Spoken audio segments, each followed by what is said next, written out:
Bonjour et bienvenue pour ce rendez-vous hebdomadaire de décryptage de l'actualité économique et géopolitique en mode affranchi. L'épisode du jour, pour vous, abonnés de TV Liberté, je vais l'intituler Les agences de notation se fichent de nous. Oui, le jeu de mots était facile. Fitch a dégradé la notation de la dette française à double A moins, alors qu'évidemment, on nous avait vendu l'esprit réformiste du gouvernement comme l'antidote à la tentation des agences de nous dégrader. La réaction des marchés, vous l'avez constaté, c'est comme s'il ne s'était rien passé. D'ailleurs, à la précédente dégradation par Fitch, c'était pareil pour Moody's ou Standard & Poor's, il s'était rien passé non plus. La France avait perdu son triple A, puis son double A+, et ça n'avait pas provoqué de catastrophe. Peut-être un petit élargissement du spread, c'est-à-dire du différentiel de coût de refinancement de notre dette par rapport au Bund. Mais enfin, rien de bien méchant. Depuis 10 ans, on oscille dans une fourchette de 30 à 60 points, et le jour de la dégradation de notre dette, le spread Eurobond n'a carrément pas bougé, et il n'a pas bougé non plus face au BTP italien, ni au T-bond américain. Alors pourquoi? D'abord parce que ces histoires de refinancement, quand on parle de la zone euro ou des États-Unis, voire du Royaume-Uni, ça s'appelle juste un grand concours de laideur. C'est à celui qui aura le déficit le plus invraisemblable. On est à moins 120 ou à 120% de déficit aux États-Unis. On l'est également en France. Le Royaume-Uni, on n'y est pas encore, mais on y va tout droit. Et l'Allemagne, qui jusqu'à 2021 s'était tenue un petit peu à l'écart des politiques budgétaires expansionnistes et déficitaires, à son tour s'est mis à injecter massivement. Mais bon, eux, vous me direz, ils en avaient les moyens. Alors qu'est-ce que nous reproche Fitch en réalité? C'est que on accumule des déficits, et ce depuis 1974, et il y a finalement rien de bien nouveau sous le soleil. Sauf que notre soleil à nous, il est quand même bien obscurci, il y a plusieurs nuages, car nos déficits sont des déficits jumeaux. Un, on accumule des déficits sur le commerce extérieur. On a fait 115 ou 116 milliards de déficit. En 2022, c'était un record absolu. Et en termes de déficit budgétaire, on va aussi, en 2023, probablement égaler ou battre le record de 2021. En fait, les deux déficits sont quelque part liés. Ils sont liés à quoi?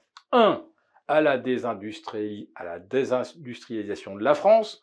Si on n'exporte plus grand-chose, à part de la matière grise, la France, vous le savez, n'a pas de pétrole, mais elle a des idées. Le problème, c'est que les idées françaises, elles ne rapportent pas énormément d'argent, et que nos idées, finalement, ne paraissent pas beaucoup plus brillantes que les idées chinoises, les idées singapouriennes, ou les idées luxembourgeoises.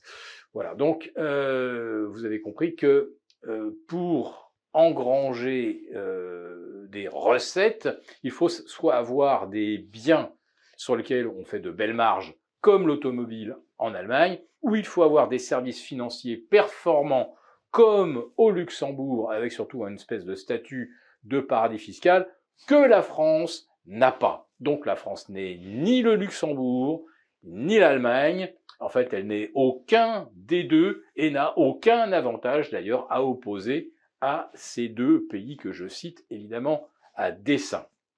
Alors la France, d'un seul coup, se réveille. Il faut se réindustrialiser. Et au moment, d'un seul coup, où on prend conscience que depuis les années 80, on a exporté toutes nos industries, et qu'à la place, on n'a pas cessé de creuser des déficits pour entretenir notre croissance à crédit, on se dit que là, il faut réindustrialiser, et on le fait au moment où, d'un seul coup, l'énergie se met à coûter le double ou le triple.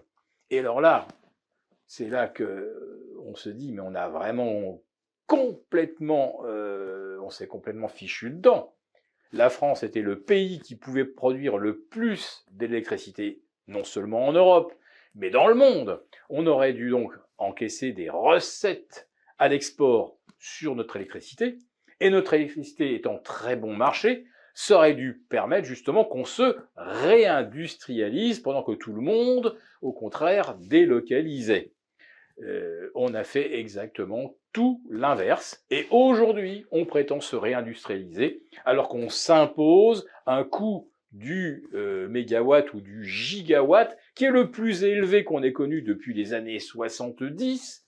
C'est invraisemblable, on produit du courant à 42, il se négocie sur les PEX entre 100 et 120 depuis le début de l'année, mais en fait, les contrats à terme, on le paye déjà 240 ou 250, c'est totalement ubuesque, et je dirais que tant qu'on n'aura pas déjà renoncé au marché commun de l'électricité, on va continuer d'accumuler chaque année des déficits, et à hauteur de 2 fois, 3 fois l'équivalent de ce qu'on prétend économiser d'ici 2030 sur les retraites, et je ne vous parle même pas des emprunts indexés sur l'inflation, dont le surcoût pour la seule année 2023 tourne autour de 15 milliards. Et ces emprunts indexés sur l'inflation, c'est 300 milliards d'euros, donc 10% de notre dette, dont quelques grosses mains se régalent, et je pense qu'on peut compter parmi celles-ci des BlackRock, Vanguard, souvent d'ailleurs des investisseurs non résidents pour qui, véritablement, c'est cadeau. Par contre, pour Fitch, la France, pas de cadeau.